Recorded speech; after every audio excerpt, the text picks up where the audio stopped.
Movie की शुरुआत में हमें एक पंडित जी दिखाते हैं जिनके घर पर एक गुणवान पुत्र हुआ था। पंडित जी अपने पुत्र का नाम अन्नमया रख देते। अन्नमया जब युवा होता है तब तक सभी वेदों को जान लेता है, लेकिन कुछ दिनों में अन्नमया दो लड़कियों से बहुत ज़्यादा प्यार करने लगता है। उस दोनों लड़कियों के कहने पर अन्नमया भी वहाँ पहुँच जाता है और लड़कियों के कहने पर अन्नमया उस पहलवान जी से मल्लयुद्ध करने लगता है। तब अन्नमया उस पहलवान जी को भी हरा देता है। अन्नमया के घर पर उसके पिताजी उससे नाराज थे क्योंकि अन्नमया मल्लयुद्ध में गया था, लेकिन अन्नमया अपने पिताजी को मना ही लेता है। फिर मूवी में हमें एक सॉन्ग दिखाया जाता है जो अन्नमया और वो दोनों लड़कियां गा रही थी।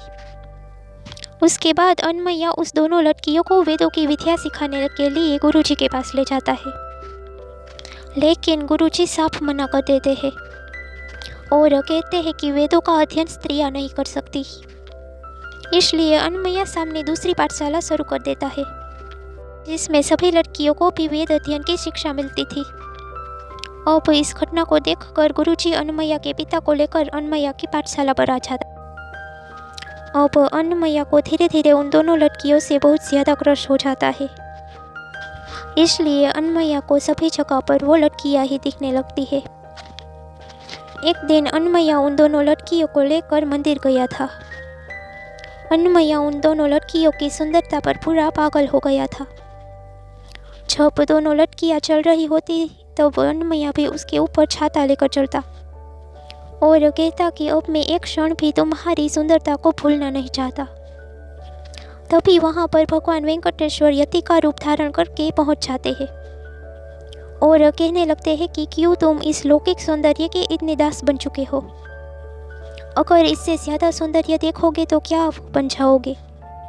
तब अन्नमया कहता है कि इससे अधिक सौंदर्य हो ही नहीं सकता, लेकिन भगवान वेंकटेश्वर भी सवाल पूछते ही रहते हैं कि अगर होगा तो क्या करोगे। तो अन्नमया जवाब देता है कि इससे ज़्यादा सौंदर्य किसी में होगा तो मैं उनका दास बन जाऊँगा।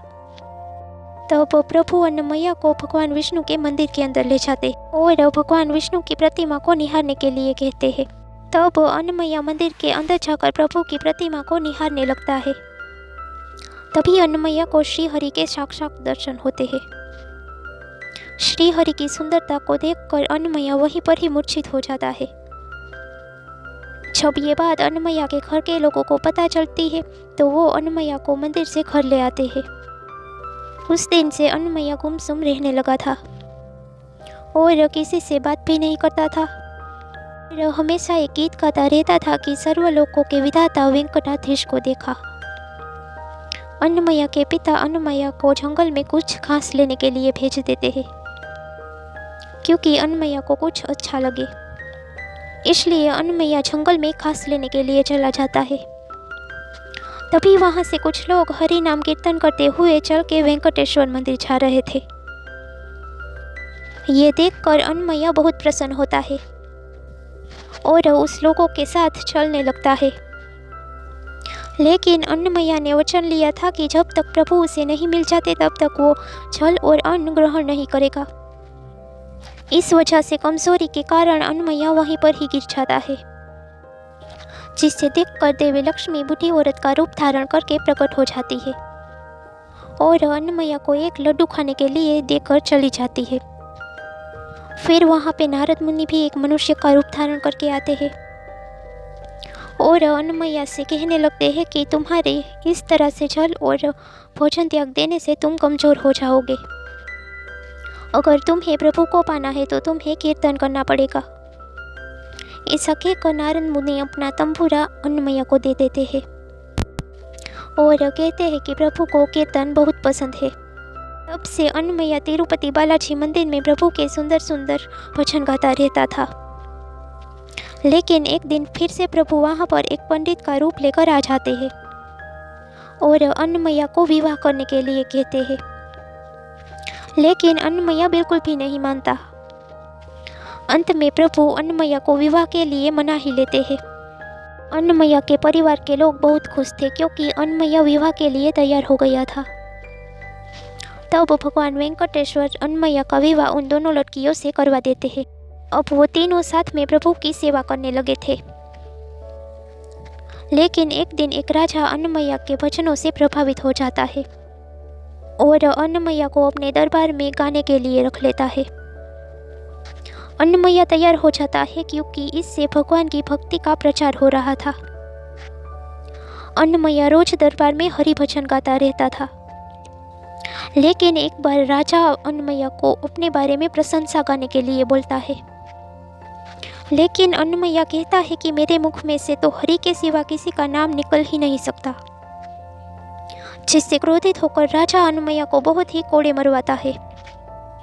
अन्नमय्या वो कोड़े खाता रहता है लेकिन अपने मुंह से राजा की प्रशंसा नहीं करता। जब अन्नमय्या को बहुत पीड़ा होने लगती है तब अन्नमय्या प्रभु श्री हरि को पुकारने लगता है, जिसे सुन के राजा के लोग कहते हैं कि तुम क्या सक्कूबाई हो, जो तुम्हारी एक पुकार से भगवान यहाँ पर प्रकट हो जाएंगे। लेकिन अन्नमय्या जब प्रभु को पुकारने लगता है तो उनके सर्कल में आग लग जाती है और अन्नमय्या की हथकड़ियाँ भी अपने आप खुलने लगती है, जिसे देखकर राजा को अपने आप पर बहुत शर्म आती है। वो राजा अन्नमय्या से रो रो कर क्षमा मांगने लगता है और कहता है कि स्वामी अब मैं भी इस मोहमाया को छोड़कर आपके साथ संन्यास ले लूँगा। लेकिन अन्नमय्या उस राजा को कहता है कि तुम यहीं पर रहकर मेरे गाए हुए पदों को ताम्रपत्र पर लिखवाओ और प्रजा में हरि नाम का प्रचार करो। इसलिए राजा ऐसा ही करता है। अब अन्नमय्या एक दिन बैठे हुए प्रभु को याद कर रहा था।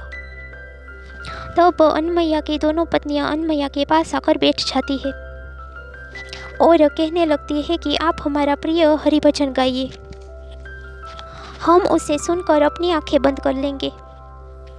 इसलिए वो तीनों मिलकर हरि भजन गाने लगते हैं। तभी भजन पूरा होने पर अन्नमय्या की दोनों पत्नियां अपने प्राण त्याग देती है और विष्णु लोक को चली जाती है, जिससे अन्नमय्या भी दुखी होता है।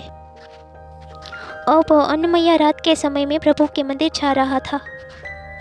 तभी वो फिसल के गिरने ही वाला था। तब वहाँ पर भगवान वेंकटेश्वर आकर अन्नमय्या को थाम लेते हैं। भगवान वेंकटेश्वर के साक्षात दर्शन करके अन्नमय्या बहुत ही प्रसन्न था और कहता है कि प्रभु अब बहुत ही दुख दर्द सह लिए, अब तो आप मुझे मोक्ष प्रदान कीजिए। तब प्रभु कहते हैं कि अब अंतिम बार हमें एक भजन तो सुना दो। प्रभु के कहने पर अन्नमय्या गाने लगता है। साथ में प्रभु श्री हरि और दोनों देवियां भी गाने लगती है। अंत में प्रभु अन्नमय्या को मोक्ष प्रदान करते हैं।